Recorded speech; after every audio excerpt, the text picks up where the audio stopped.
Viewer, welcome to Science TV as we bring you the 4 p.m. brief news. My name is Ben Owerangai and let's focus on the news-making headlines. The former Prime Minister Raila Odinga has accorded a send-off of exemplary national reverence today as his body arrived at Nyayo Stadium for the state funeral service. The solemn procession, a spectacle rarely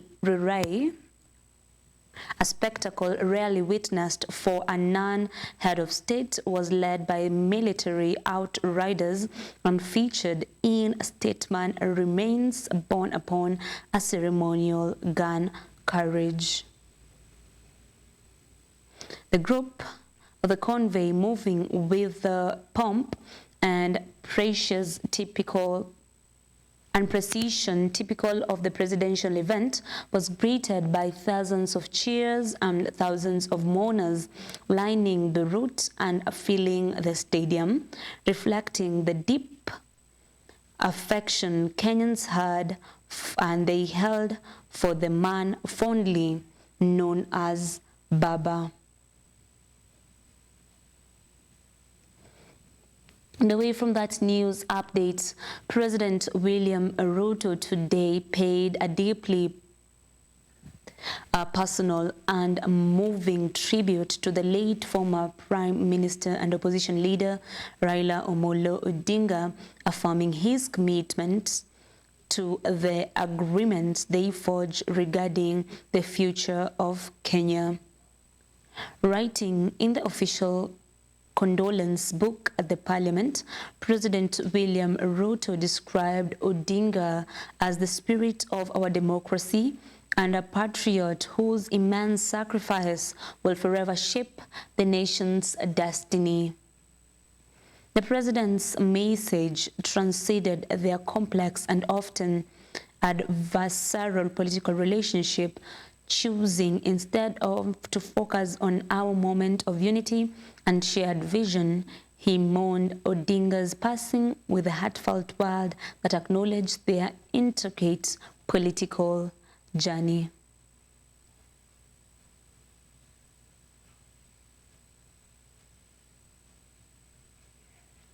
And away from that news update, we have a deeply emotional tribute from Ida Odinga, widow of the late former Prime Minister Raila Odinga, was shared today during his funeral service, revealing the profound depth of her grief and the central role the statesman played in her life over the 5 decades. A written eulogy read out at the service, Mama Ida described the late Prime Minister who passed away on Wednesday, October 15th, 2025, as her partner and confidant and greatest supporter.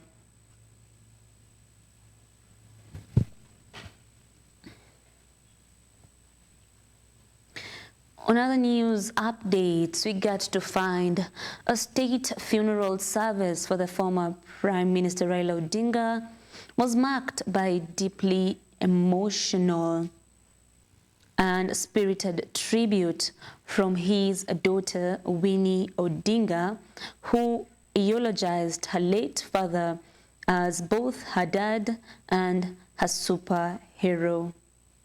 Addressing the thousands of mourners gathered at Nyayo National Stadium, Winnie's voice broke as she began her address, capturing the raw pain of the family loss.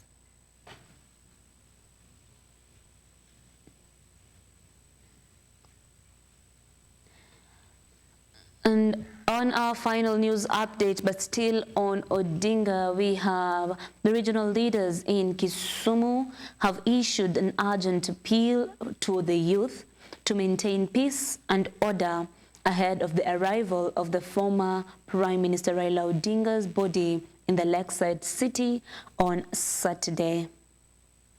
The remains of the veteran statesman who died in India on Wednesday at the age of 80 years, was scheduled for a public viewing in Kisumu before being transported to Bondo for an overnight vigil. The appeal comes in the wake of chaotic scenes on Thursday during the repatriation of Odinga's body in Nairobi, where hundreds of emotional supporters stormed the Jomo Kenyatta International Airport (JKIA) tarmac and managed to reach the Kenya Airway plane ferrying his remains.